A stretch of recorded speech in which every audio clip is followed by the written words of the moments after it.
Hi, this is the voice of Heidie Calero with another fascinating topic which has enormous consequences in the globe, be it the United States, be it Europe, certainly Puerto Rico, and that is the inflation concerns, that terrible specter of high prices. And of course, causes of this rise in prices is varied from labor shortages after COVID-19, changes in this labor market, all these interruption in the distribution chains, this enormous increase in demand once the economy start opening as COVID-19 and now Omicron start to dwindle, and the economies continue to open. So enormous demand, surging exports, and definitely the weather has not helped, be it in different crops with either fires or the terrible winter or floods. So what we are looking for in this first graph is the inflation as measured by the consumer price index in Puerto Rico versus the US, and why it differs. This is really the topic of our economic capsule. And the red line that you're looking at in this graph is Puerto Rico, and we are covering there from January of 2000 compared with January of 1999, and so on all these months through for Puerto Rico through December of 2021, and for the US as of January 2022. Notice that back in 1996, Puerto Rico was 8.8%, and there was a time when our inflation rate was higher than the US, which is the blue line. As of that particular date, we see that in the US it was 4.3%. But then as time went on, and this was the time when Puerto Rico engaged, or the Department of Labor engaged in making a reality the new CPI based on 2006 as of the base, and based on a family expenditure study which was conducted back in 2003. These are very expensive studies because they are made up of surveys, be it for people looking at different prices in different supermarkets, chains, outlets, services. So it's a very complex, and of course we rely, or the Department of Labor relies, on the cooperation of businesses as well as the people who participate in these surveys. If we go forward, we notice now that prices have been rising. Notice the enormous increase from scarcely 0.4% in Puerto Rico throughout the second half of 2021, and how it has been rising through 4.2% as of December 2021, and in the States it's already 7.5%. But let me give you a perspective, on a historical perspective, because people may be concerned, this is the end of the world, we're seeing all these prices rising very rapidly. Well, the next graph depicts for you the CPI in Puerto Rico for the past 63 years. So we took December 1958 against December of 1957, and we continued through December of 2021 compared with December of 2020. And notice that with the first oil shock back in 74, prices rose 18.6%. Interest rates were almost double digits again. 14% certificate of deposits, it was incredible. And then the second huge rise in prices was with the second oil shock back in the 1980s. Puerto Rico was 10 to 9.4%, but now we are sort of moving along at 4.2%. Nobody is talking about double-digit inflations, but hey, this may change as I will explain what are the components and what goes into this consumer price index. The next graph depicts for you the components. 1221 compared with 1220. The red bars is Puerto Rico, and the blue bars is the US.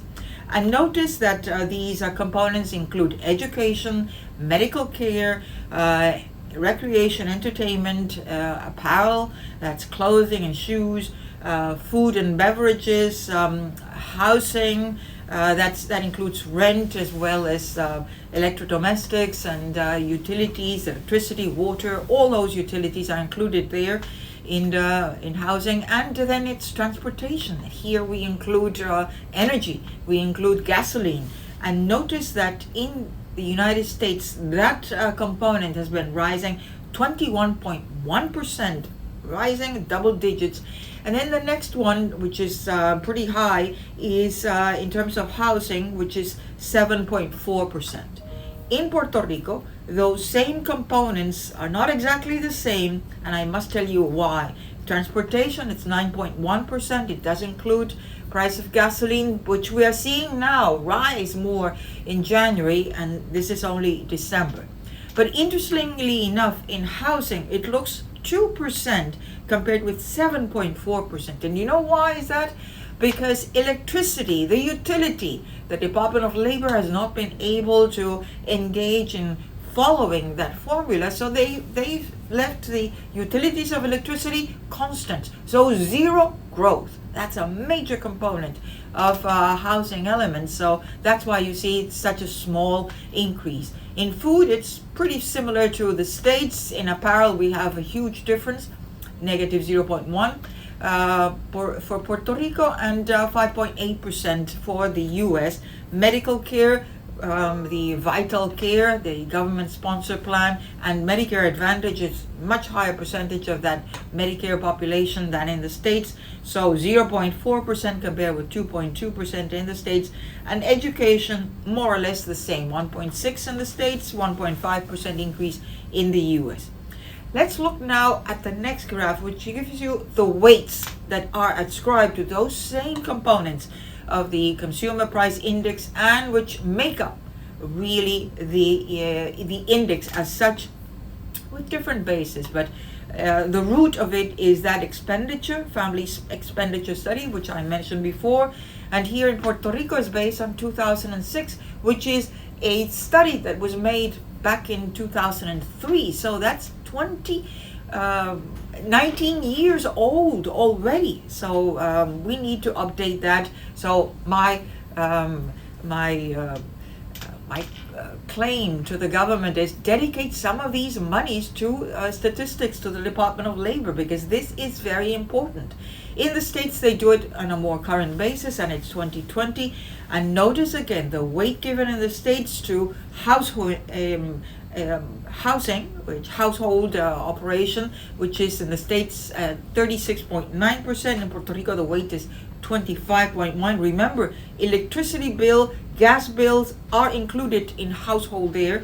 That's why you see that 7.5% in the States.